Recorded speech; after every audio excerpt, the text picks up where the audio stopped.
Entonces les decía que ya el maestro Fer les había comentado ahí un poquito en en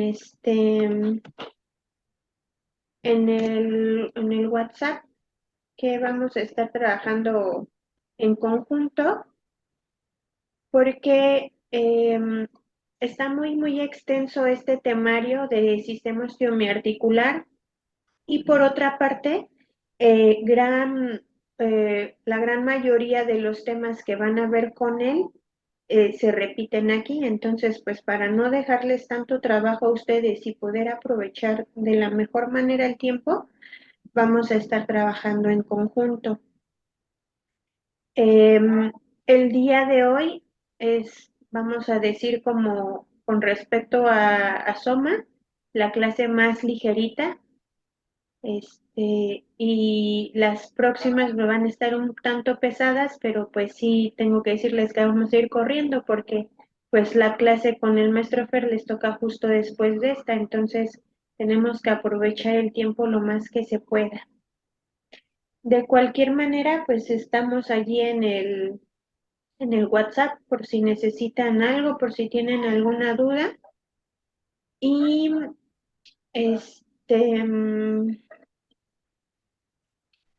em, ¿qué otra cosa? Con respecto de las tareas y la evaluación, las tareas ya están homologadas, también se va a evaluar de manera conjunta. El maestro Fer es quien les va a dar los detalles de las tareas, los proyectos que van a entregar, que de hecho, me parece que ya en la plataforma él ya les dejó ese material. Eh, y para la evaluación vamos a tener un examen de opción múltiple que va a ser para las dos materias también. Esa se va a llevar a cabo el último día de la clase, justamente en el horario del maestro Fer, que sería de las 7 a las 9 de la noche, el día sábado 29 de julio, para que por favor eso no lo dejen pasar, y puedan allí apartar ese espacio, ese horario, porque pues está complicado que podamos ponerlo a distintos horarios. Va a ser únicamente en ese espacio, entonces para que por favor lo vayan considerando. Hasta aquí no sé si tengan alguna duda. Como duda, no, nada más como una opción para mí, ¿qué tipo de material de libro podríamos utilizar? Ah, ok. Les decía que es muy extenso el temario. Lo que corresponde a la parte de biomecánica, que es lo que van a estar viendo con el maestro Fer, yo creo que él les va a indicar una bibliografía específica. Con respecto de anatomía, que es básicamente lo que vamos a estar manejando nosotros, yo les voy a ir dejando el material. Ya no les puse bibliografía en su temario, no sé si lo revisaron, porque Sí, claro. es mucha información, entonces de repente tomo como información de diferentes bibliografías y entonces ya les especifico de este libro tal capítulo o de este artículo tal parte o me basé en este. Entonces toda esa bibliografía, yo se las voy dejando clase por clase. Ajá. Ahorita aquí durante la clase vamos a checar la que utilizamos, la que vamos a ver para que yo creo que la gran mayoría la vamos a tomar de aquí. Y de todas maneras, yo se las adjunto en las actividades con la grabación de la clase para que la puedan checar después. ¿Sí? De anatomía, yo creo que vamos a estar trabajando con el libro de anatomía de Moore, el que tiene orientación clínica. De hecho, se los voy a dejar en PDF para que no haya problema. Y de todas maneras, hay algunos otros libros que les voy dejando adicionales para que puedan ir complementando la información. Y igual, si quieren checarlos, ojalá y puedan checarlos en la semana, si surge alguna duda pues ya me dicen en la siguiente clase para poder aclararla. ¿Les parece?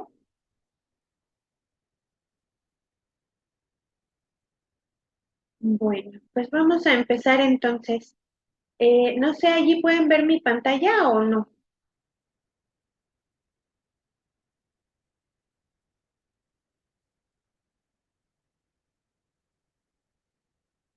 Chicos, ¿me escuchan?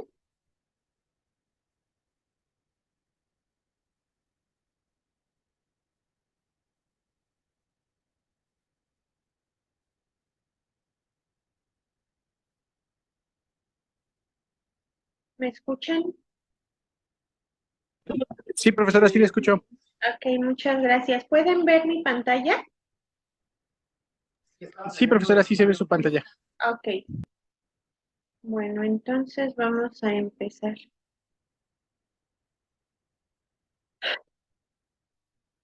Bueno, como ya habíamos dicho, pues la materia es sistema osteomioarticular. Técnicamente vamos a estar viendo todos los componentes anatómicos del cuerpo humano.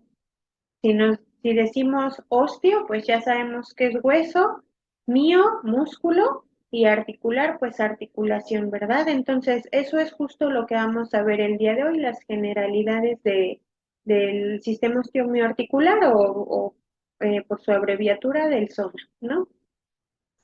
Eh, Esta parte de la embriogénesis, ustedes saben que es algo súper, un mundo extenso. Nos vamos a enfocar solamente aquí, ¿no? Recordemos que cuando se está formando el cuerpo humano, va a iniciar esta formación desde la fecundación. Vamos a tener en este caso dos células, una masculina y una femenina, que al unirse van a dar comienzo a un proceso de división celular que algunas semanas después nos va a dar el ectodermo, mesodermo y endodermo. Ajá. En esto radica el inicio de nuestro sistema osteomioarticular, específicamente en el mesodermo, que nos va a dar como resultado los músculos, el esqueleto y los riñones, así como el aparato reproductor. Ya lo que corresponde a la parte superficial, que en este caso es la piel y el sistema nervioso, eso es parte del ectodermo, que corresponde a esta capa superficial. Y el endodermo, pues nos va a formar todas las vísceras, ¿no? Las glándulas, pulmones, sistema digestivo, hígado. Cuando estamos hablando del sistema musculoesquelético, pues ya decíamos, vamos a hablar de músculos, tendones, ligamentos, articulaciones y vamos a tener también el sistema óseo. Entonces, todo esto en conjunto nos va a dar la capacidad de movimiento que prácticamente es lo que vamos a estar trabajando aquí.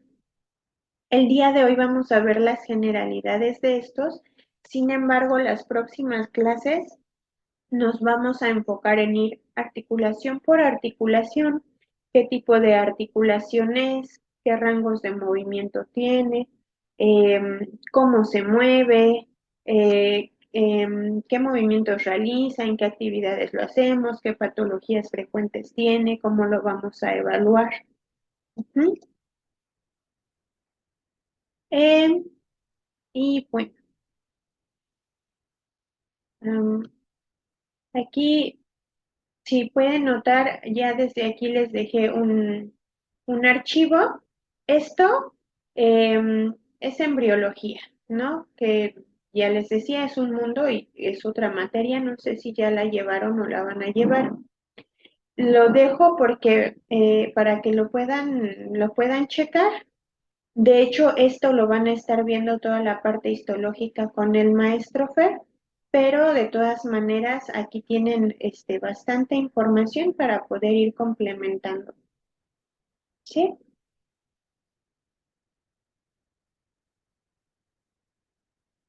¿Vamos bien hasta aquí?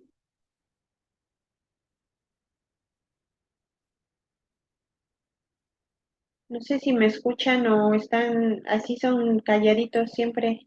No, Ok, sí la escuchamos perfectamente. muchas gracias. Bueno, entonces estábamos diciendo que tenemos el mesodermo y este va a tener una subdivisión que vamos a encontrar mesodermo de la cabeza, mesodermo paraxial, intermedio y lateral. Pues el de la cabeza, por obvias razones, nos indica a qué parte del cuerpo nos referimos, entonces va a corresponder a la formación del cráneo, el tejido conjuntivo de la cabeza, el paraxial al músculo esquelético de la cabeza, el tronco y las extremidades. En sí es todo nuestro sistema esquelético, a excepción del cráneo, la dermis y el tejido conjuntivo. En el mesodermo intermedio vamos a tener el sistema urogenital y el mesodermo lateral nos va a dar como resultado el tejido conjuntivo, las vísceras, membranas serosas, el pericardio, el corazón, vaso, la corteza suprarrenal. Y bueno, una vez que se forma en nuestro cuerpo, pasados los 9 meses, pues obviamente tenemos que llegar a este punto. Ujú. Cuando nosotros llegamos aquí, entonces tenemos un cuerpo, un ser humano que ya tiene movimiento, a lo mejor en este punto todavía hay, los huesos no están completamente osificados, hay más tejido cartilaginoso, pero que ya tiene los rangos de movilidad que debería tener o que más o menos va a tener en la etapa adulta. Mm, bueno. ¿Cómo vamos a clasificar a los tejidos? Vamos a tener tendones, cartílagos, tejido óseo, tejido articular, tejido musculoesquelético. ¿Qué características va a tener cada uno? Bueno,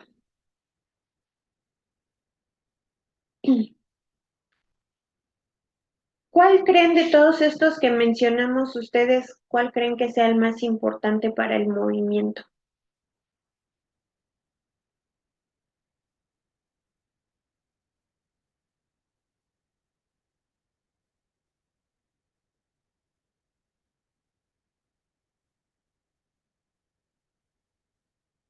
¿Ninguno? Bueno, pues vamos a tener ligamentos y músculos, van a trabajar en conjunto para todo el movimiento de cada articulación de nuestro cuerpo. En el caso de los ligamentos corresponden a estructuras fibrosas que están constituidas de moléculas de colágeno principalmente.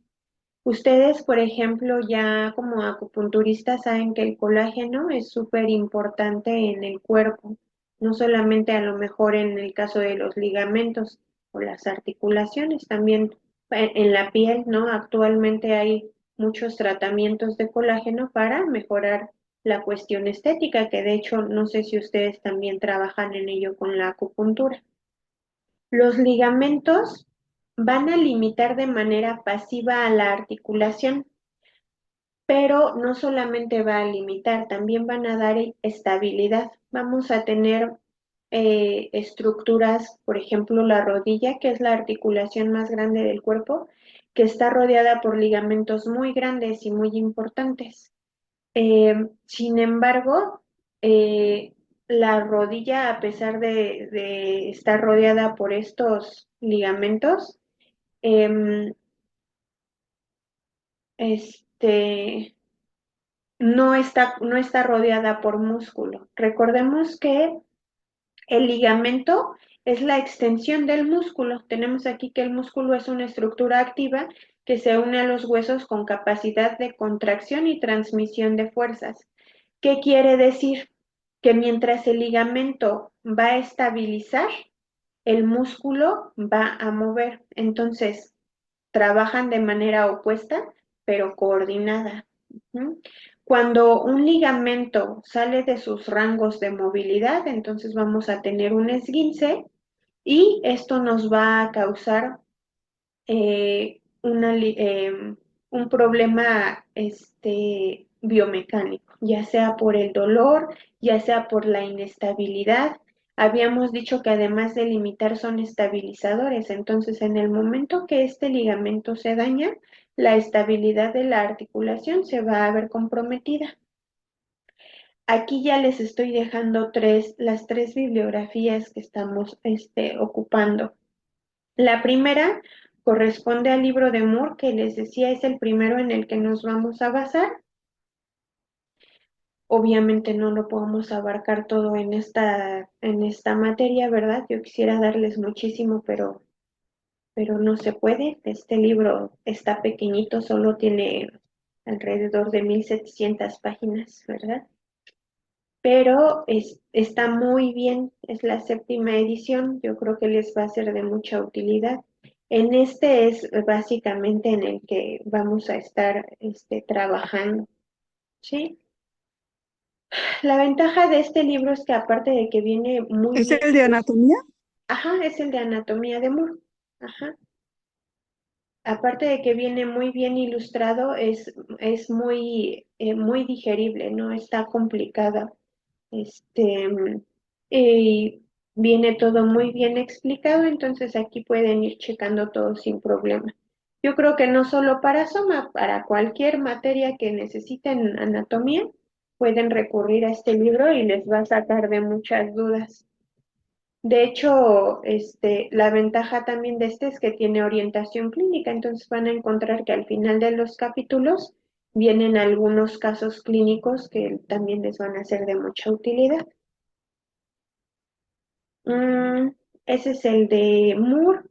Aquí tenemos otro de anatomía. Este, además de anatomía, tiene fisiología, está un poquito más resumido, pero también está muy bien. Cualquiera de los dos pueden estar trabajando. Por ejemplo, en lugar de los casos clínicos, trae algunas preguntas como material adicional. Entonces yo creo que también les va a servir mucho. Y finalmente este está más pequeñito, es un libro más viejito, es un atlas de anatomía, entonces de repente si a lo mejor leen en el Moore o en el otro de fisiología algo que no viene en la imagen como a lo mejor como la quisieran ver, pues aquí en el atlas lo pueden revisar mucho mejor. Obviamente como es un libro más viejito, pues las ilustraciones no vienen a color así como el otro, como unas fotos más específicas, tan claras, pero sí viene aquí, por ejemplo, para identificar las partes del cuerpo, el sistema esquelético que vamos a ver hoy. De hecho, vamos a estar trabajando viendo los huesos, ¿no? Ahorita los vamos a identificar. Ok, ¿hasta ahí alguna duda? No, ninguna, gracias. Ok, gracias. Bueno, entonces vamos a pasar a los músculos. Vamos a tener que los músculos se van a clasificar según su estructura, su participación en el movimiento, por el tamaño o por su forma de ubicación. Algo súper importante aquí, pues obviamente es la contracción muscular, que ahorita la vamos a ver. Por su estructura vamos a tener tres tipos de músculo: esquelético, liso y cardíaco. Ajá. Como sus nombres lo dicen, pues el esquelético es todo aquel que conforma nuestro sistema muscular activo, todo lo que nosotros podemos controlar. Ujú. En este caso es de tipo estriado, es voluntario y, como ya habíamos dicho, también va a estar unido a los huesos eh, por los tendones. Ajá. Van a constituir del 80 al 90% del sistema muscular y ya sabemos que están divididos en distintas capas que van desde la fibra muscular, responsable de la contracción muscular, los fascículos, los vasos sanguíneos, endomisio, epimicio y perimicio, y el tendón. Aquí, por ejemplo, bueno, ya sabemos, ¿no? El epimicio va a rodear al conjunto de fibras, que en este caso son el perimicio. Los fascículos van a formar, o mejor dicho, están formados por un conjunto de fibras musculares y a su vez van a estar rodeados por el endomisio. ¿Mm? En el caso del tejido liso, este va a ser completamente involuntario, corresponde más a a los órganos, a las vísceras, en este caso a las paredes del tubo digestivo, la vejiga, que es súper importante, el útero y los vasos sanguíneos. Ujú. Entonces, aquí, por ejemplo, este es tejido cardíaco. El tejido liso lo tenemos aquí. Ujú. En este caso tenemos la pared arterial, la luz de la arteria y evidentemente pues este no es un tejido voluntario. Recuérdenme quién es responsable de la movilidad involuntaria.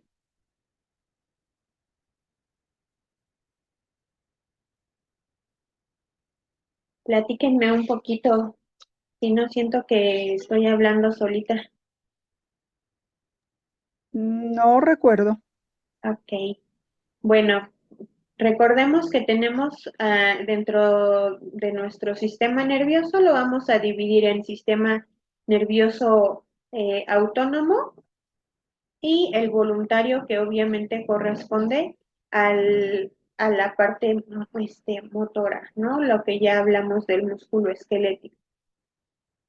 El sistema nervioso autónomo va a ser el responsable y encargado de todo este trabajo, tanto del músculo liso como del músculo cardíaco. Entonces nos dice aquí únicamente el corazón es de naturaleza estriada, pero de contracción involuntaria. Es decir, podemos ver en apariencia similitudes entre las paredes o el músculo cardíaco con el músculo esquelético. Sin embargo, a este nosotros lo controlamos a voluntad, mientras que este trabaja de manera independiente.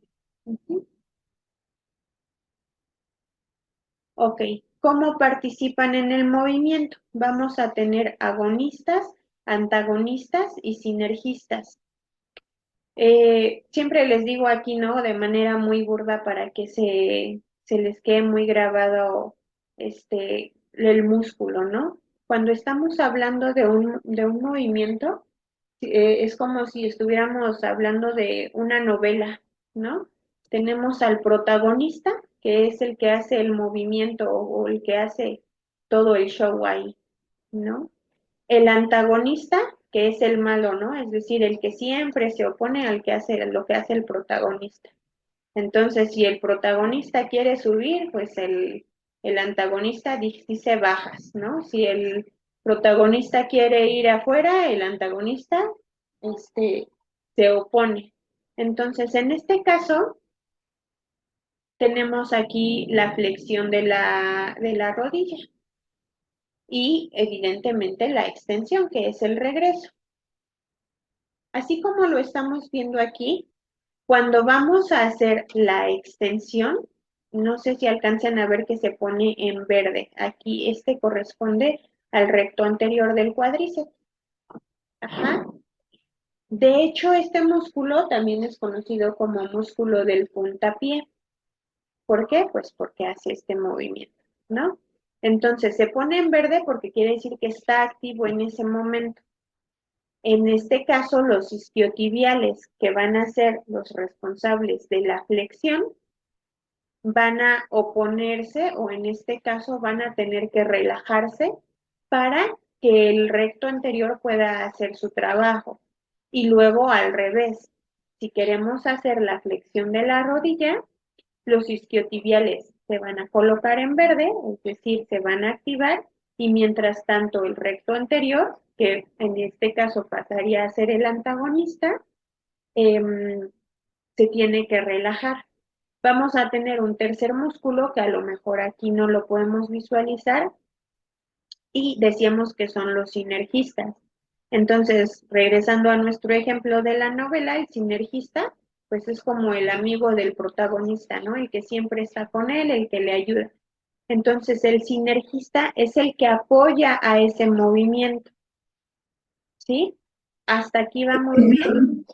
Entonces puedo entender que una vez el músculo lo hace de antagonista y otra vez de De, ajá, cuando estamos haciendo el movimiento, ay, perdón, si escuchan mucho ruido, es que está cayendo una tormenta.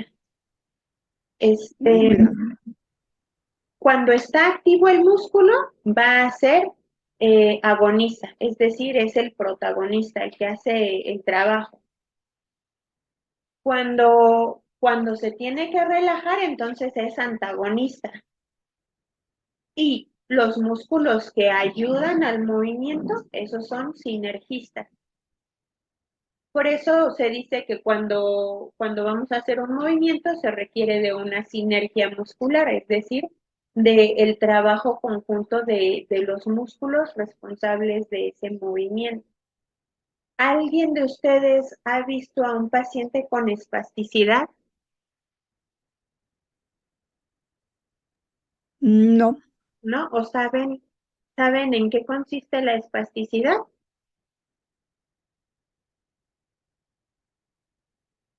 que no tiene movimiento. Exactamente. Entonces, resulta que en la espasticidad hay un desequilibrio en el control de estos. Estos son movimientos voluntarios, estos son músculos esqueléticos. Entonces, el movimiento, si nosotros ahorita queremos hacer flexión y extensión de nuestra rodilla, tenemos que mandar información desde nuestra corteza cerebral hasta nuestro miembro inferior de qué movimiento queremos realizar. En el caso, por ejemplo, de la parálisis cerebral espástica, eh, aquí hay un problema de conducción nerviosa, entonces la información del cerebro, de la corteza, no llega de manera adecuada al músculo y entonces el músculo no sabe en qué momento tiene que relajarse y en qué momento tiene que activarse. Entonces es como si todo el tiempo está rígido y no es que no se mueva, más bien es que está en constante contracción. Es como si yo les dijera ahorita, levanten su brazo, ¿no? Y manténganlo ahí fuerte, fuerte, fuerte. Y ahora, sin dejar de levantarlo, traten de bajarlo. Pues no se puede, porque para que lo bajen, forzosamente tienen que relajar los músculos que lo llevaron a la flexión o que lo hicieron levantarse. En la espasticidad esa sinergia no existe, es el problema justamente ahí. ¿Vamos bien? Vamos bien. Muchas gracias. ¿Alguien quisiera darme un ejemplo diferente de agonista-antagonista? Como músculo no me lo sé, pero podríamos decir el movimiento del Exactamente, sí. ¿Cómo Al, cuál al, movimiento? al abrir y cerrar puño, Ajá, ok, abrir y cerrar. Tenemos en este cuando, caso, sí, adelante. ajá, de igual manera, cuando pues contraemos y extendemos el brazo, Ajá, ahí bíceps y bueno, no me sé los nombres de todos los músculos, pero pues ahí ya estaba trabajando el bíceps ajá. y el acá pues tiene que relajar. Exactamente. Tenemos entonces para la flexión, que en este caso corresponde a la flexión del codo, el músculo agonista, como ya bien dijo su compañero, es el bíceps. Bueno, a mí no se me ve, ¿verdad? Tengo mi brazo flaquito y débil, pero aquí está, el que llaman comúnmente conejo. Y entonces el antagonista, que en este caso tiene que relajar, es el tríceps braquial, este de aquí. Si nosotros hacemos el movimiento de regreso, entonces es al contrario, ahora van a cambiar, el agonista va a ser el tríceps y el que se tiene que relajar es el bíceps. Muy bien, Así muchas es, también, gracias. Ajá, también pudiéramos decir de la cabeza cuando hacemos flexión y extensión. exactamente. En este caso, para la flexión, van a trabajar los músculos del cuello. Aquí, por ejemplo, uno muy grande, tenemos el platisma. Y para la extensión vamos a tener al trapecio, a los cervicales. Muy bien, muchas gracias. Bueno, por su tamaño, forma y ubicación, vamos a tener músculos largos, cortos, anchos y orbiculares. Esos son, vamos a decir, a grandes rasgos, la manera más mm, simple de dividirlos. Ajá. Obviamente tenemos muchos músculos, los vamos a ir viendo poco a poco. Ahorita pues traté de ponerles como músculos muy comunes para que ya los vayamos ubicando. Obviamente el objetivo al final de la clase es que ubiquen la mayor cantidad de músculos posibles. ¿Por qué es tan importante el sistema osteomiarticular y que se lo sepan súper bien? Por ejemplo, cuando lleguen a la parte de electroacupuntura, si les dicen, a ver, el paciente este, tiene lesión en el nervio radial, ¿no? Cuando se lesiona el nervio radial, nos va a dar como consecuencia este signo que se llama mano péndula. Ajá. Que el nervio radial inerva los músculos extensores de la muñeca, es decir, los extensores hacen esto, esta es la extensión y esta es la flexión. El radial pasa por aquí. Si se lesiona este nervio, entonces estos músculos dejan de tener, de recibir la información de contracción y entonces esto ya no lo puede hacer nuestro paciente. ¿Mm? Si a ustedes les dicen que tienen que estimular con electricidad a esos músculos y por tanto colocar las agujas en los músculos responsables de la extensión, pues obviamente ustedes deberán saber en dónde están ubicados y cuáles son. De otro modo, pues estaríamos atinándole. A lo mejor se podrían ubicar por los puntos de acupuntura, pero es diferente a que si ustedes quieren estimular específicamente a lo mejor el vientre muscular de ese músculo o ese grupo muscular específico. ¿No? Entonces, poco a poco vamos a ir tratando de recordar la mayor cantidad de músculos posibles, ¿sí? En el caso de los músculos largos, van a corresponder principalmente a las extremidades, en este caso músculos de la cadera, de la rodilla, del codo, de la muñeca. La cadera, bueno, aquí en la parte de biomecánica que van a estar viendo con el maestro Fer, pues van a estar hablando de planos y ejes, de posición anatómica, cómo está el cuerpo ubicado. Esto es súper importante para lo que vamos a ver nosotros, que de hecho lo vamos a retomar la próxima clase, porque de eso depende cómo se mueve nuestro cuerpo. En el caso de la cadera tenemos movimiento de flexión, extensión, rotación interna, rotación externa. En la rodilla solamente tenemos flexión y extensión. El codo también tiene flexión y extensión. Y en el caso de la muñeca, además de la flexión y extensión, tenemos la pronosupinación. Ajá. Estos corresponden a músculos largos. Si lo vemos, por ejemplo, aquí, este es el sartorio, que de hecho es el músculo más largo del cuerpo. Si estuviéramos hablando del sistema óseo, de los huesos, el hueso más largo es el fémur, que de hecho no se ve, pero lo tenemos aquí. Ajá, y si se dan cuenta, el sartorio va no a rodear, pero sí va a todo lo largo del fémur. ¿Sí? Entonces, este es el músculo más largo. Si estamos hablando de músculos cortos, entonces el ejemplo más significativo corresponde a las palmas de las manos y de los pies.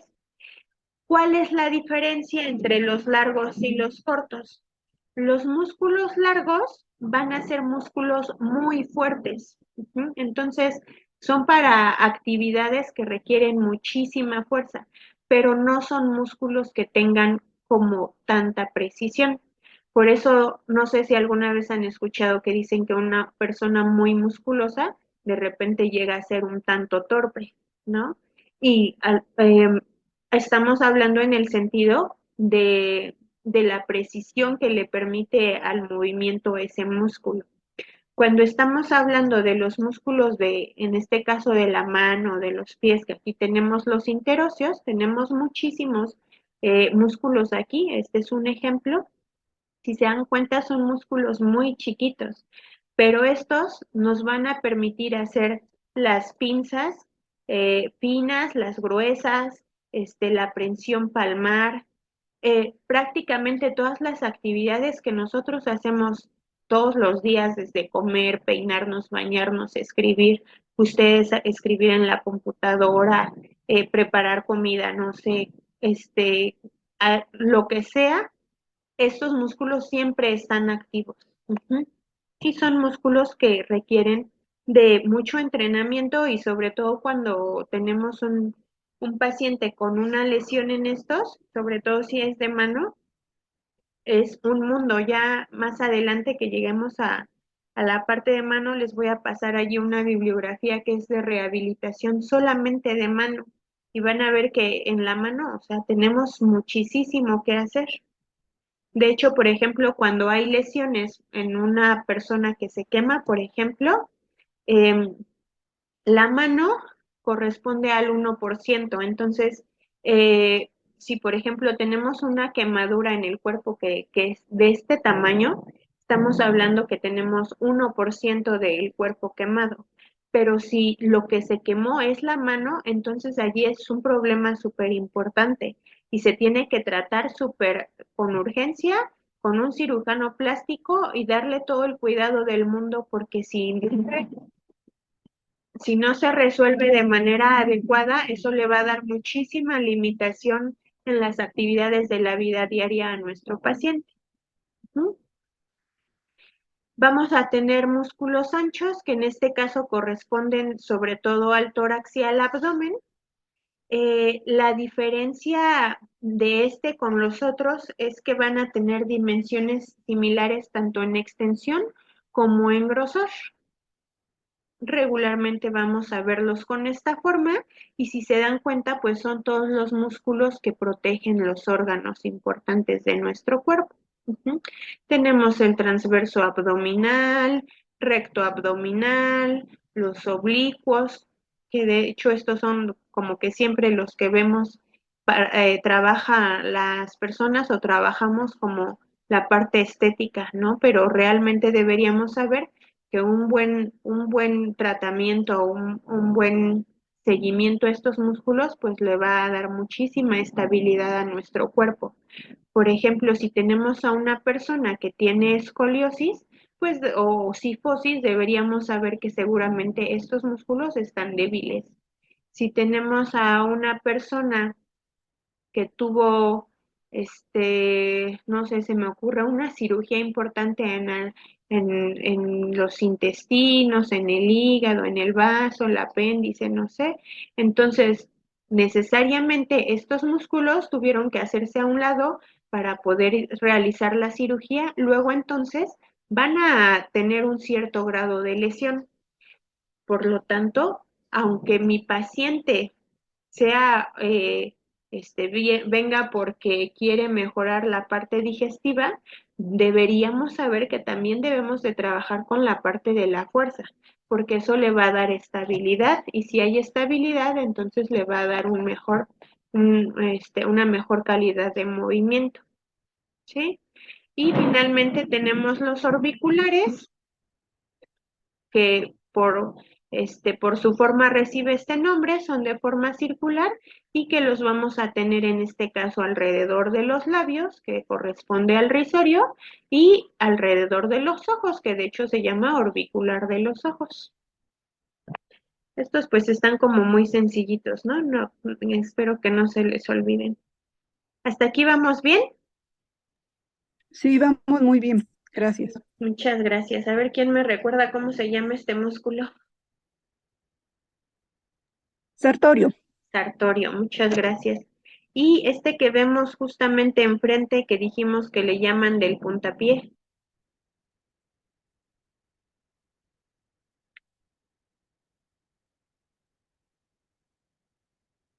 recto anterior, ¿sí? no fue tan recto para mí. Ok. Bueno, recto anterior, que de hecho este forma parte del cuádriceps. Ya luego vamos a ver a las otras tres partes del cuádriceps. El sartorio, los interóseos dorsales de la mano. Aquí, bueno, tienen sus nombres, ¿no? Si dice recto abdominal, pues obviamente es el que se ve recto, ¿no? Este que se ve, como hacia arriba, el que siempre decimos que es el six-pack. Es el que está a un lado de la línea alba, ¿no? Por los dos lados. Exactamente, ajá. Si dice transverso abdominal o transverso del abdomen, pues obviamente está horizontal. ¿Mm? Y si dice oblicuo, pues ya de aquí los que vemos las fibras oblicuas o en este caso diagonales corresponden a ya sea externo o interno. Ujú. Ok, y los orbiculares, que dijimos ¿cómo se llama este? Ese es el Orbicular, orbicular del ojo, orbicular, Exactamente, ¿no? ajá, Orbicular del ojo. orbicular de los ojos. ¿Y el que está Y alrededor de la boca? ese es el risorio. Eso, muchas gracias. Ok, aquí no teníamos otro. Estos de aquí atrás, ¿cómo dijimos que se llaman?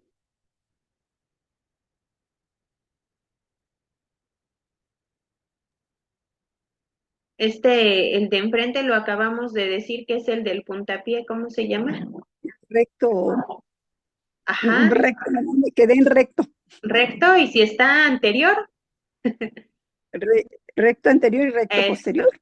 recto anterior, y los de aquí atrás son los isquiotibiales. Ujú. Ok, y, bueno, aquí no hay uno específico. Ok,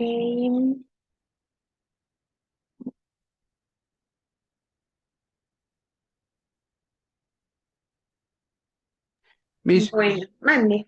le comento, a las 6 me desconecto, tengo que trabajar, Ok, sí, no hay nada más problema. para. Antes, nada más, un favor, antes de que salgan, independientemente de que salgan antes o de que salgan a la hora que termina la clase, si son tan amables de colocarme su nombre completo en el chat, por favor. ¿En el del WhatsApp? Ajá, no, Ok, aquí en el chat de la clase. ok, ok. Muchas gracias. Ok, bueno, vamos a pasar a la composición del músculo. Ya sabemos que es tejido muscular, que también va a tener tejido nervioso y vasos sanguíneos. Ahí está, la imagen no se ve bien.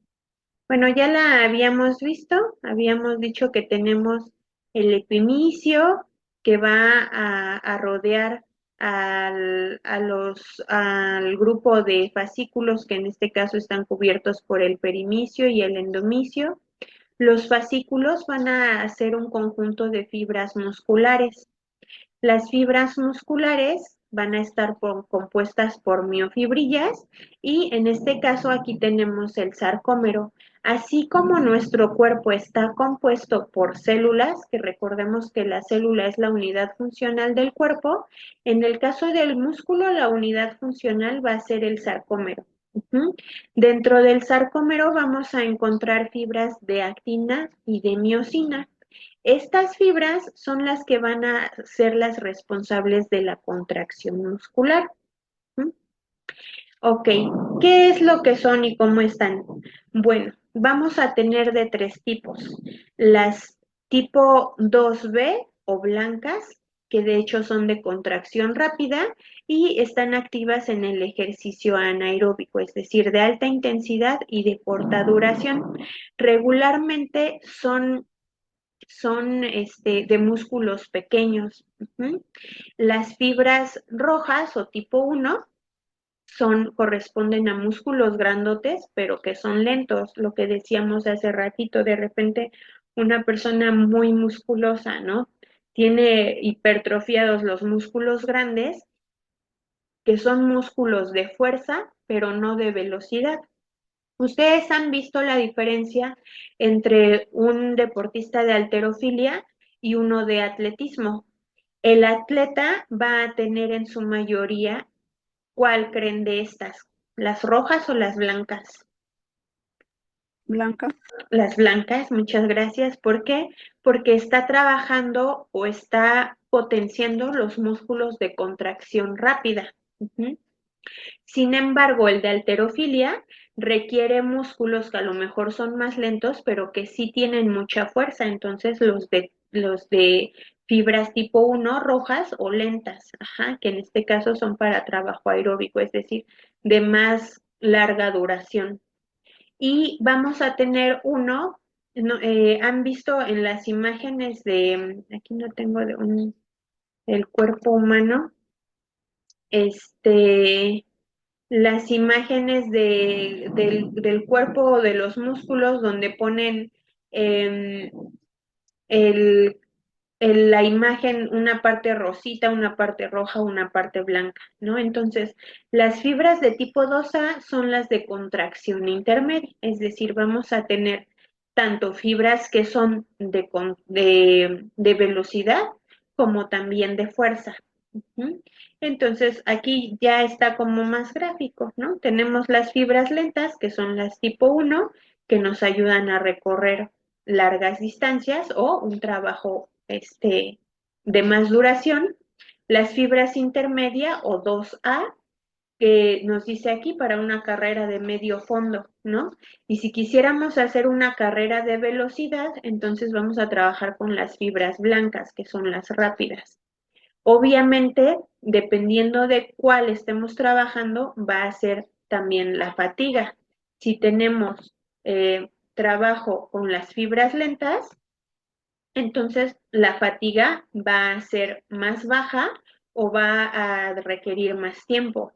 Y en el caso de las fibras rápidas, pues obviamente son para trabajos que necesitan que se hagan en el momento, pero la fatiga es alta. Es así como, ya corrí, pero pues ya hasta aquí llegué, ¿no? Ok. Miss, Mande. en las fibras lentas entraría como el caminar, o sea, caminar normalmente.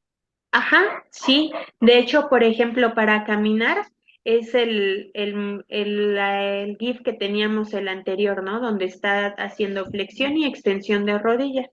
Por eso los músculos de fibras rojas corresponden a los músculos grandes y por eso decíamos que están principalmente en las extremidades, porque las extremidades son las que hacen el trabajo de fuerza. Ya las fibras blancas están más, por ejemplo, en las manos, ¿no? Que requieren precisión. A lo mejor podemos escribir, tocar el piano, comer, ¿no? Mover los dedos, pero son músculos chiquitos y que también obviamente no van a tener la capacidad, por ejemplo, como de nuestro cuádriceps, de soportar el peso de nuestro cuerpo para la marcha. Pero sí está justamente así es.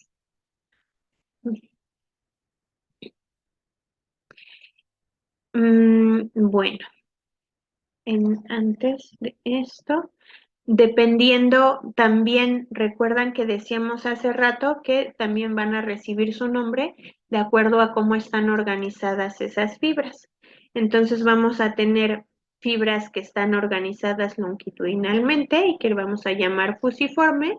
En este caso nos dice, por ejemplo, el bíceps. Una peniforme, como el sartorio, ya vieron que se ve como si estuviera rodeando al fémur. Una bipeniforme, que en este caso corresponde al bíceps femoral. ¿Qué pasa? Ah, bueno, está como diagonal, igual que la segunda, pero en este caso tiene dos cabezas, por ejemplo, pues como el bíceps, ¿no? De ahí su nombre, bíceps de dos. Y multipeniforme, como el deltoides, que tiene tres cabezas, y entonces vamos a tener que cada una se va a tener fibras en distinto orden y que también van a realizar un movimiento diferente. Ujú. Ok, vamos a ver rápido este video. Me dicen si se escucha bien.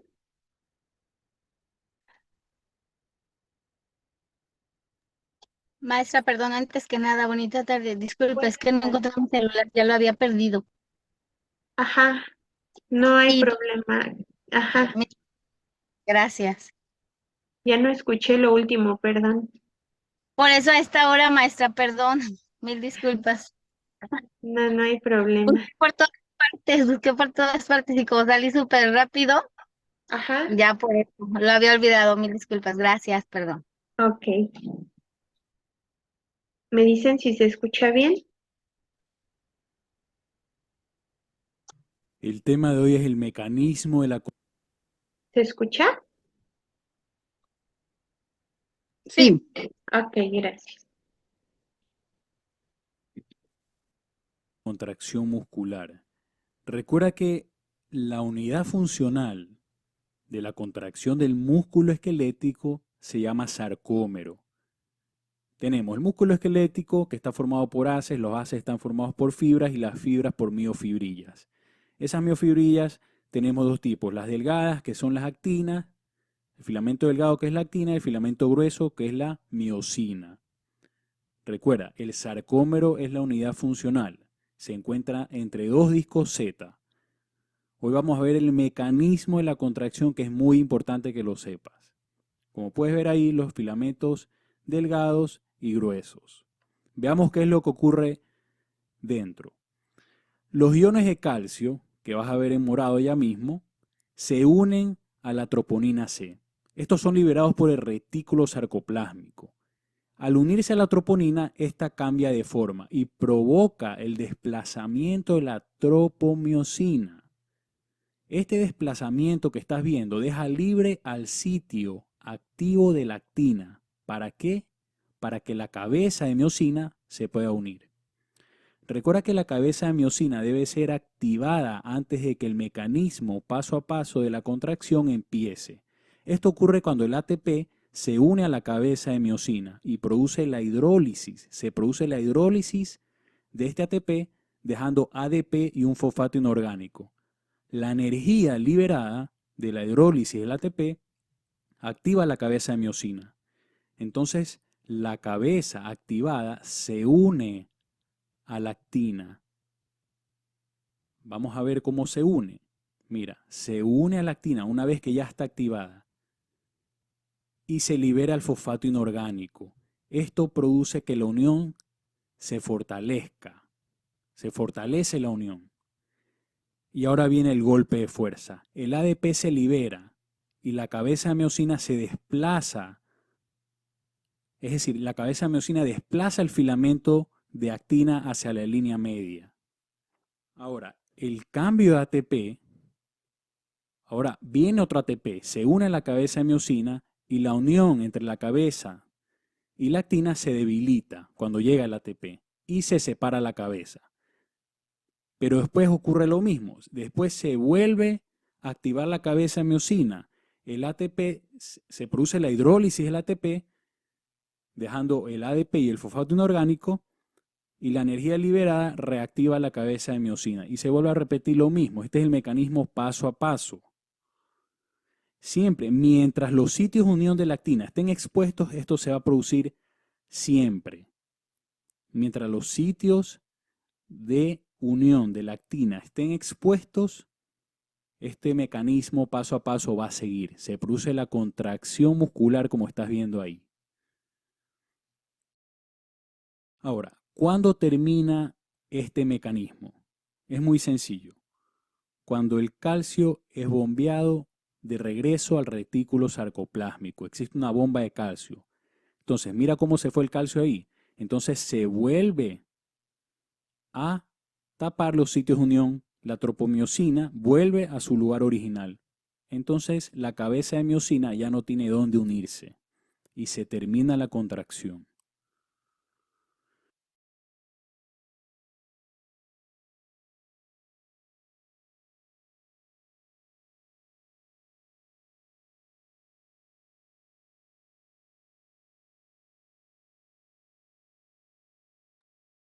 ¿Quedó un poquito más claro?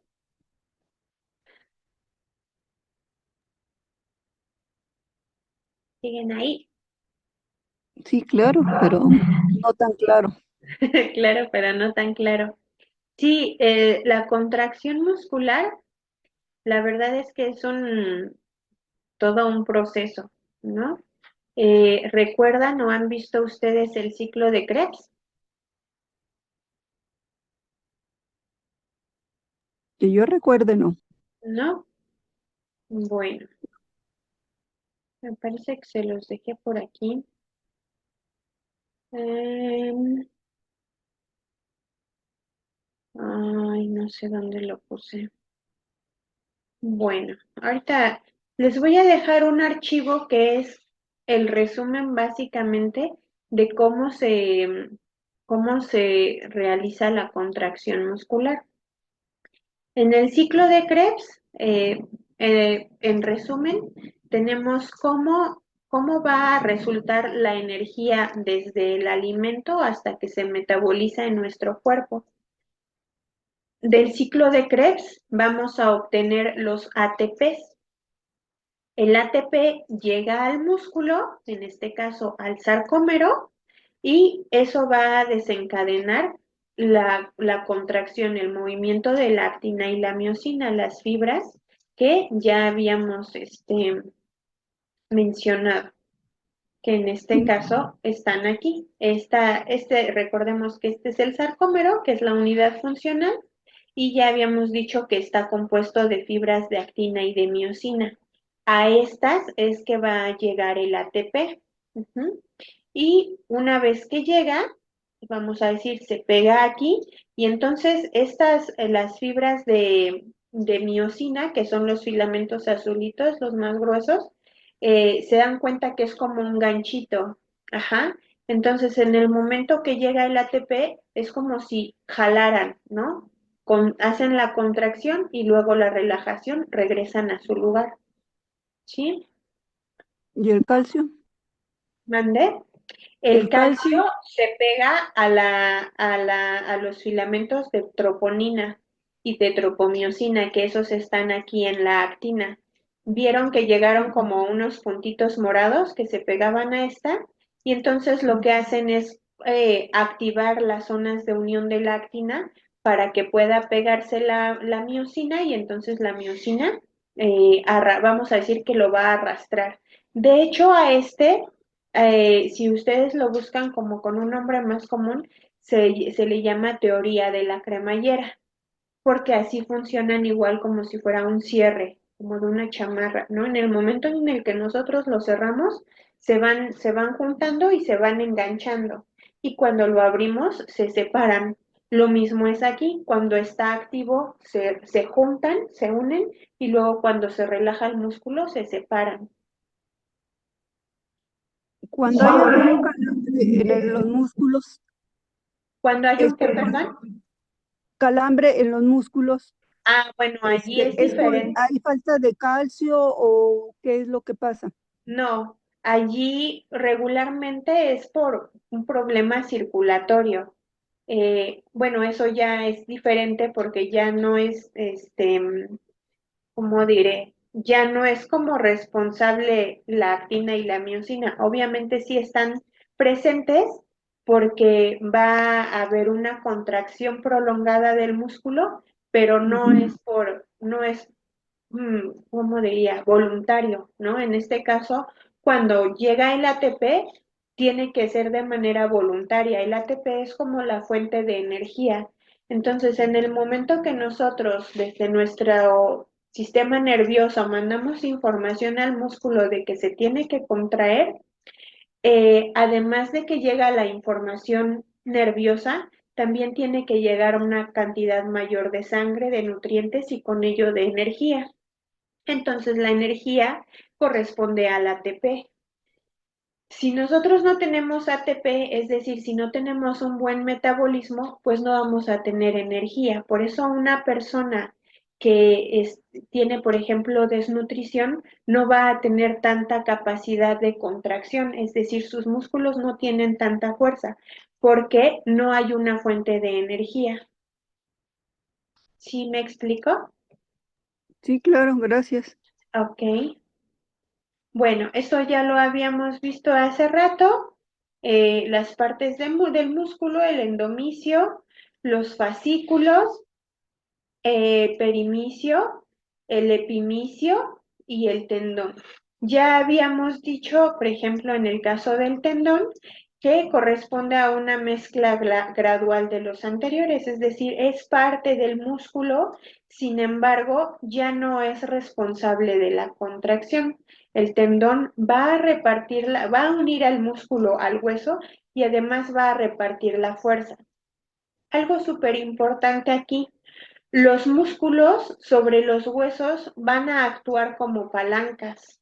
Entonces, hace rato que les decía que es muy importante conocer los planos y los ejes y qué movimientos tiene cada articulación, porque, por ejemplo, si nosotros vamos a tratar a nuestro paciente que lleva mucho tiempo inmovilizado, vamos a suponer que tiene síndrome de reposo prolongado por X patología. Mi paciente ya no tiene fuerza y yo lo voy a movilizar. Voy a mover ya sea el hombro, el brazo, el codo. Si yo desconozco de qué manera se mueve la articulación, entonces podría yo hacer un movimiento incorrecto y fracturar a mi paciente, porque en el momento que yo lo muevo, el músculo va a actuar como una palanca. Y si lo muevo en el sentido contrario o en un sentido incorrecto al movimiento de esa articulación, esa palanca va a generar una fuerza contraria al arco de movilidad y entonces podemos lesionar a nuestro paciente. Entonces, de ahí que sea súper, súper importante conocer hacia dónde va cada músculo, cada hueso y obviamente cada articulación. ¿Vamos bien hasta aquí? Sí, vamos bien. Ok. Bueno, los huesos, entonces, ya dijimos que el músculo le va a transferir las fuerzas mecánicas y de tracción. En general va a ser considerado también un órgano, que en este caso en conjunto van a formar a nuestro sistema esquelético. Ya sabemos que un hueso presenta una alta rigidez y resistencia, sin embargo, a pesar de esa resistencia, también está expuesto a fuerzas mecánicas de tracción y compresión, que de hecho si son más altas de lo que tolera, entonces nos va a dar como resultado una fractura, que de ahí, bueno, ya vamos a tener, que pueden ser fracturas en minuta, fracturas em, tallo verde, no sé, hay muchísimas, ya a lo mejor nos damos un espacio para ver las heridas y las fracturas. Ajá. Las funciones del hueso principalmente son el movimiento, en el caso del sistema locomotor. Para nuestros órganos van a ser de protección, sobre todo lo que corresponde al tórax, en este caso la caja torácica. Van a ser también de soporte mecánico, que en este caso es principalmente en los miembros inferiores y la columna. ¿Mm? En el caso de la dinámica muscular, pues nos van a dar libertad de movimiento y como ya habíamos dicho, van a actuar como palancas. Y en la cuestión metabólica, pues van a ser el depósito de minerales, que como hace rato bien lo preguntaban, pues ya sabemos que el principal, pues es el calcio, ¿no? ¿Qué tipos de huesos vamos a tener? Tenemos huesos irregulares que vamos a encontrar sobre todo en el cráneo. Eh, tenemos huesos planos y largos, en el caso de los planos como el de la escápula y largos como el fémur. Y, ay, estas imágenes que no se ven.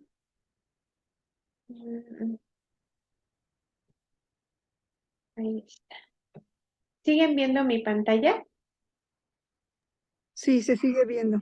Muchas gracias. Ahí ya ven la imagen del libro. Estamos viendo la imagen del el esqueleto. Ok, entonces, Ahí está el libro. Ujú.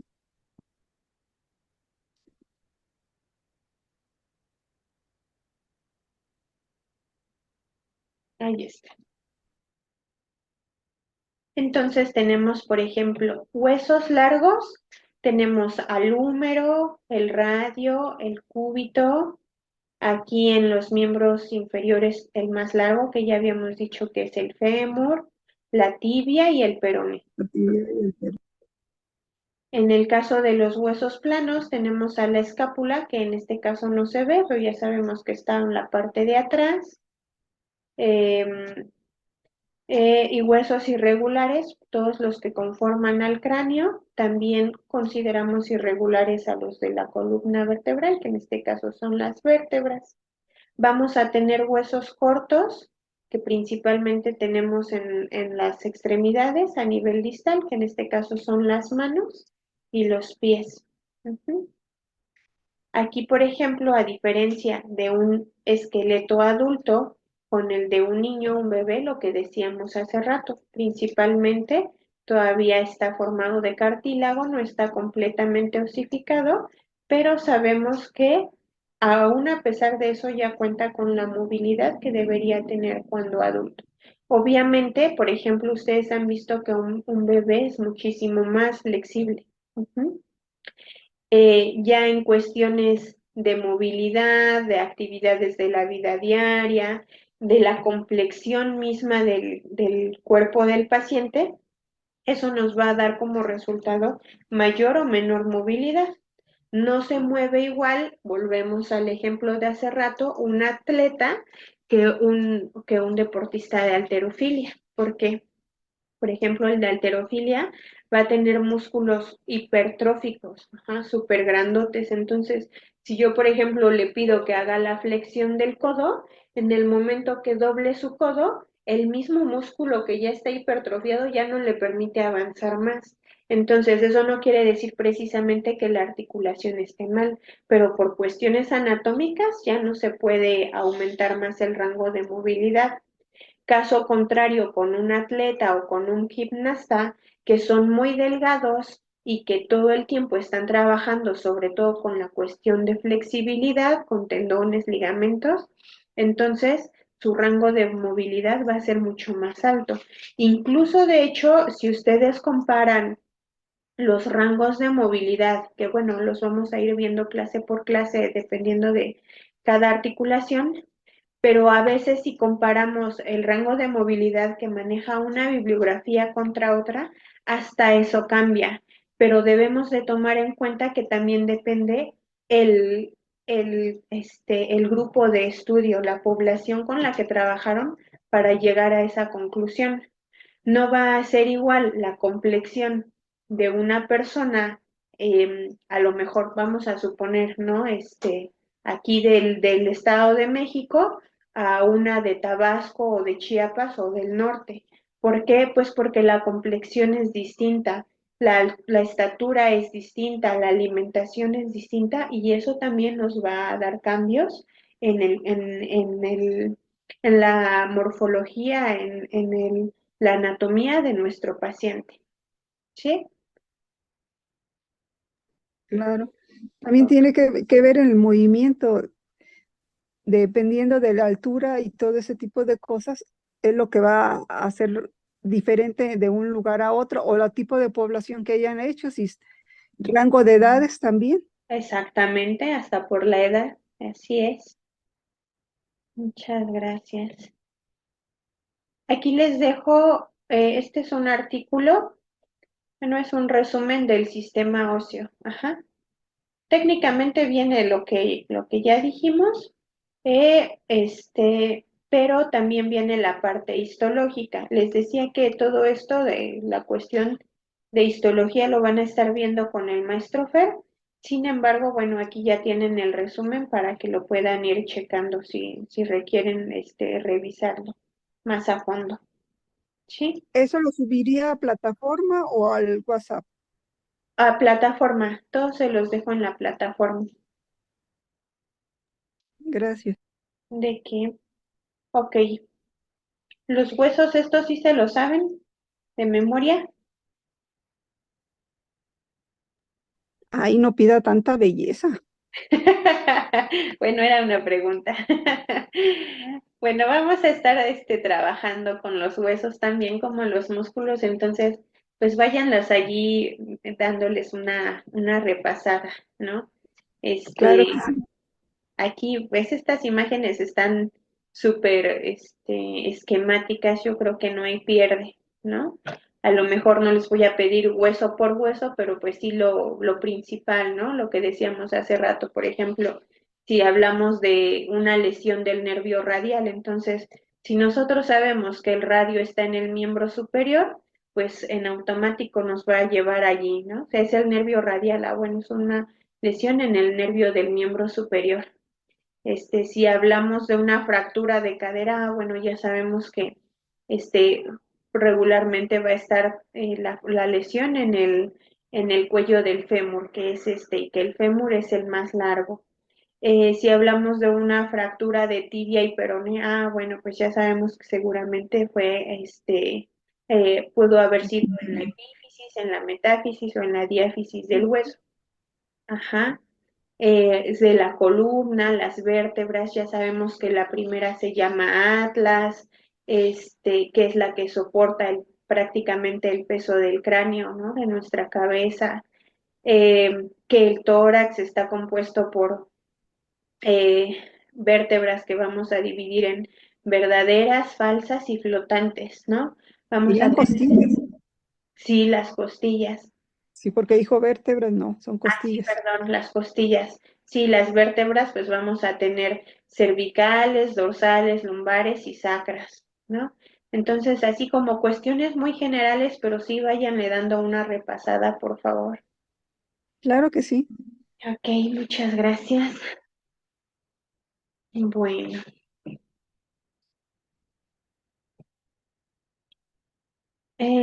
y bueno, finalmente vamos a tener las articulaciones, que si ya tenemos a los huesos, ya los ubicamos, entonces ya sabemos que la articulación corresponde a la unión de dos o más huesos y que esta misma articulación va a posibilitar el desplazamiento de uno sobre el otro. Dependiendo obviamente de qué tipo de articulación sea, va a hacer que tanto se puedan desplazar o a lo mejor no hay desplazamiento. Las articulaciones van a estar eh, estabilizadas por los ligamentos y quienes le van a dar la movilidad son los músculos.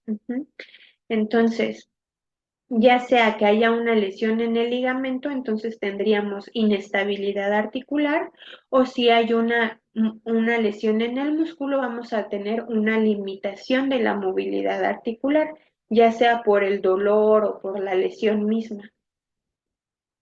¿Qué tipos de articulaciones tenemos? Principalmente vamos a tener sinoviales y no sinoviales. Ya sabemos que dentro de la articulación tenemos al líquido sinovial, o en este caso la bursa, ¿no? O la bolsa de líquido sinovial, que es la responsable de dar lubricación a nuestra articulación. No, yo creo que en alguna ocasión ustedes han escuchado cuando sobre todo los adultos mayores, ¿no? Que dicen que somos como un coche, ¿no? Este, si estamos jóvenes, estamos bien lubricados y caminamos bien. Pero pues ya con el tiempo se acaba el aceite, que en esto corresponde al líquido sinovial, no hay buena lubricación, es decir, es como si la articulación o las partes del coche no están bien lubricadas y entonces empieza a haber fallas. Lo mismo aquí.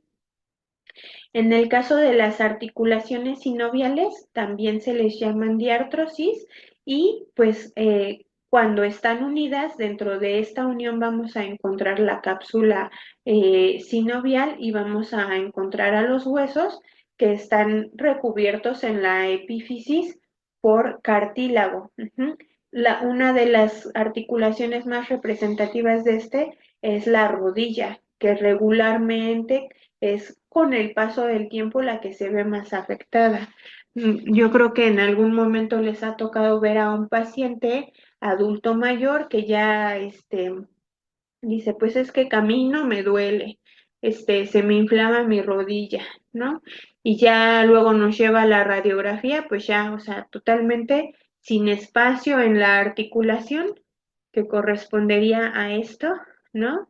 Esto blanco de aquí es el cartílago y en medio de pues hay líquido sinovial, ¿no? Entonces, en el momento que este líquido se acaba, el cartílago empieza a rozar uno con otro y finalmente llegamos al tejido esponjoso que ya corresponde al hueso. Cuando se acaba el cartílago, luego entonces va a chocar hueso con hueso y allí es el dolor total para el paciente que le imposibilita en este caso la marcha. ¿Y cómo hacer para que no se Eh, acabe el líquido sinovial? gracias. Em, Desafortunadamente, em, no hay ¿cómo diríamos? Todavía una cura, ¿no? Para ello. Eh, ya sabemos, por ejemplo, que hay infiltraciones que de hecho bien a un paciente, si le funciona el tratamiento bien, le debería de durar un año, ¿no? Sin problema. La alimentación tiene mucho que ver, ¿no? Por ejemplo, en el caso del colágeno que hablábamos al inicio, súper importante. Pero también la actividad no va a ser igual una persona que a lo mejor toda su vida ha trabajado, se me ocurre, en una fábrica cargando materiales muy pesados. Recuerden que decíamos hace rato que el músculo va a transmitir fuerzas al hueso y en este caso a la articulación. La cadera, la rodilla y el tobillo son articulaciones de carga. Entonces, en el momento en que nosotros aumentamos un peso extra a nuestro cuerpo, o por ejemplo alguien que tiene obesidad, entonces quien está soportando esa carga son estas articulaciones, la cadera, la rodilla y el tobillo. Y si además a ese peso extra nosotros le aumentamos la movilidad, es decir, regresando al ejemplo del trabajador en la fábrica, ¿no? Si se la pasa cargando cosas o cajas pesadas que las tiene que llevar de un lugar a otro, entonces está cargando peso. Hagan de cuenta que aquí hay un espacio muy mínimo, ¿no? Que es como de milímetros, de alrededor de 5 milímetros entre un hueso y otro. Pero cuando la carga aumenta, este espacio disminuye. Entonces, si disminuye y a esa disminución nosotros le agregamos el movimiento, entonces va a empezar a rozar y se empieza a desgastar. Y si ese desgaste nosotros lo consideramos que mi paciente lleva 20 años trabajando ahí, pues evidentemente va a llegar el punto en el que se va a acabar. Entonces, eso hay que tenerlo muy en cuenta. Por eso es importante siempre preguntar a nuestro paciente a qué se dedica. Siempre, siempre, siempre, cuando estamos hablando de rehabilitación o de terapia, que en este caso ustedes se están formando como terapeutas, siempre es importante preguntar a qué se dedica el paciente, porque eso nos va así inmediatamente a llevar qué es lo que probablemente tiene. Por ejemplo, un odontólogo a lo mejor no está cargando cajas pesadas como el trabajador de la fábrica, pero todo el tiempo está así, con el cuello en flexión, no está agachado porque tiene que estar viendo a la zona de tratamiento de su paciente. Y entonces, ¿en dónde creen que está allí la lesión? ¿En qué parte del cuerpo? En el cuello y en sus manos siempre hay lesiones. Exactamente. Tiene Ajá, el problema del tendón de tenista. exactamente. ¿Por qué? Porque por la simple postura ya mi paciente está lesionando, en este caso, a las vértebras cervicales. Ujú. Entonces, mucho tiene que ver la actividad. Tenemos entonces, cuando nos llega un paciente así, hacerle recomendaciones sobre su alimentación, sobre su peso y sobre su actividad. A veces nos dice el paciente, pues es que yo no, o sea, no puedo dejar de trabajar, no puedo renunciar. Hay ocasiones que son personas que igual trabajan en una fábrica, pero todo el día de pie en el mismo lugar. Dice, aquí yo llego a trabajar a las 8 de la mañana y aquí me quedo parado hasta las 8 de la noche sin moverme. Entonces ahí, por ejemplo, hay que recomendar cambios en la carga, en las descargas de peso, ¿no? A lo mejor un banquito, un tabique para que esté cambiando constantemente de posición y tenga sus articulaciones periodos de descanso, aunque sean intermitentes. Ujú. Vamos a tener articulaciones no sinoviales que evidentemente si la otra es sinovial porque tiene líquido, pues esta no lo tiene, pero aunque no tienen líquido, no se ven tan afectadas porque no son articulaciones que se muevan. En el caso de la articulación sinovial, un ejemplo es la rodilla, ¿no? Que tiene movimiento de flexión y de extensión. En el caso de las no sinoviales tenemos, por ejemplo, las articulaciones del cráneo, que son prácticamente como suturas. Entonces, lo que están haciendo es proteger al sistema nervioso, pero no hay un movimiento. Entonces, pues eso las libera de ese riesgo, ¿no? De lesionarse por la fricción. Dentro de las no sinoviales vamos a tener de dos tipos, que son la sinartrosis y la sanfiartrosis. En el caso de la sinartrosis son totalmente fijas, no hay nada de movimiento. Y en la sanfiartrosis van a tener, vamos a decir, un movimiento limitado. Por ejemplo, nos dice aquí la anfiartrosis, un ejemplo es la sínfisis púbica, que la tenemos aquí, ¿no? Si nos damos cuenta, aquí hay ligamento, hay tejido cartilaginoso, pero aunque no, a lo mejor va a permitir un ligero desplazamiento en algún momento, no es como la rodilla que se mueva todo el tiempo. En el caso de las articulaciones fijas, vamos a tener una fibrosa y una cartilaginosa. En el caso de la fibrosa va a unir a huesos por bandas de tejido, como lo tenemos aquí. En el caso de la tibia y el peroné, en medio de estos dos vamos a tener una pequeñita capa de tejido que está uniendo a los dos huesos, pero que no les da un movimiento o un rango articular tan amplio. Realmente es casi, casi como si los llevara pegaditos, como si los llevara de la mano. Y la cartilaginosa, pues son aquellas en las que van a revestir a los extremos del hueso con cartílago, ¿no? En este caso, nos dice aquí el manubrio esternal. Ahora, dentro de las articulaciones sinoviales vamos a tener de diferentes tipos. Tenemos articulaciones planas, como son las vértebras, tenemos articulaciones en pivote o en artrosis, como por ejemplo el hombro, en bisagra, como el codo, condilias, como en la muñeca o en la mano, y en silla de montar, que en este caso corresponde al pulgar. Estas las vamos a ir viendo una por una a lo largo de la clase. Les decía al inicio que el día de hoy técnicamente es la clase como más ligerita porque estamos viendo puros conceptos, ¿no? En general. Pero ya las próximas nos vamos a enfocar en articulación por articulación. Entonces, nada más les decía, no hay, en este caso de mi parte no hay tareas, porque las vamos a manejar en conjunto con el maestro Fer, pero sí les encargo, vayan repasando músculos y huesos, por favor, porque es con lo que vamos a estar trabajando toda la materia, y pues es básico, ¿no? O sea, necesitamos tenerlos así bien presentes para podernos ir, bien y rápido con las articulaciones, que pareciera sencillo, pero la verdad es que no. ¿Por qué?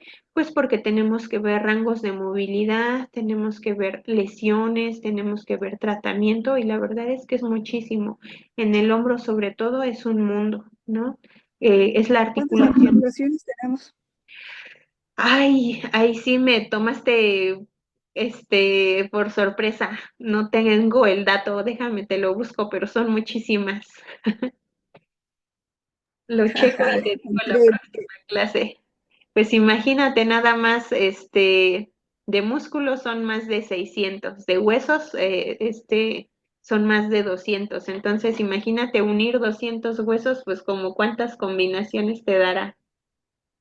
La articulación tiene el nombre del hueso que está uniendo.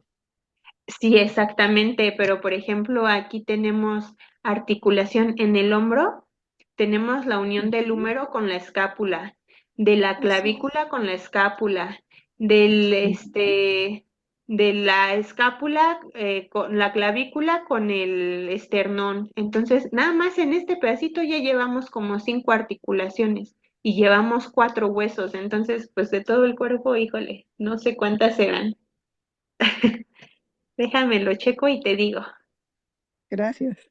de que. Y bueno, aquí lo mismo, les dejé un resumen de las articulaciones.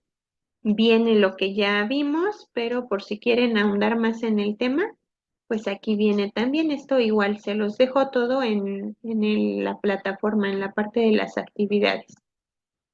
¿Sí? Sí, gracias. ¿De qué? ¿Hasta aquí tienen alguna duda? De momento no, en el examen no sabemos. Sí, allí es siempre donde salen las preguntas, no sé por qué. Espero que no me pase lo que pasó con el número de articulaciones. Esperemos que no. Voy a procurar no poner esa pregunta en el examen. Por favor, y nos va dando un resumen del examen. Pues ya el resumen es este. Este es el resumen del examen. La verdad es que sí es muchísima información. Este, cuando se trata de anatomía es mucha información, pero yo soy de la idea de que también es muy lógico, ¿no? O sea, si sabemos como lo básico, lo que les decía hace rato, ¿no? Los nombres de los huesos y los nombres de los músculos, ya eso nos lleva a derechito. Por ejemplo, si estamos hablando del hueso, estamos hablando de la tibia y luego nos dicen en dónde está el músculo tibial anterior, pues ya, ¿no? O sea, con eso sabemos, pues si es tibial, pues está en la tibia y si se llama tibial anterior, pues está enfrente de la tibia. Y si yo sé en dónde está la tibia, pues ya, resuelto todo el asunto. Claro, pero espero que no nos pregunte los 600, No. porque entonces, híjole, nos va a reprobar a todos. No, claro que no. Pero sí, vamos a tratar de repasarlos lo más posible. De todas maneras, hoy fue como la visión general y ya la próxima, pues vamos a ir parte por parte, articulación por articulación y ya los vamos ubicando un poquito más. Sí. Claro que sí. Bueno, pues si ya no tienen dudas, eso sería todo por el día de hoy. Nos estaríamos Muchísimas, viendo la próxima semana y cualquier duda o algo, ahí estamos. ¿Sí? claro que sí, muchas gracias. Esperamos los artículos y los libros en la plataforma. Ujú, claro que sí. Muchísimas gracias, que tenga buena tarde. Gracias igualmente.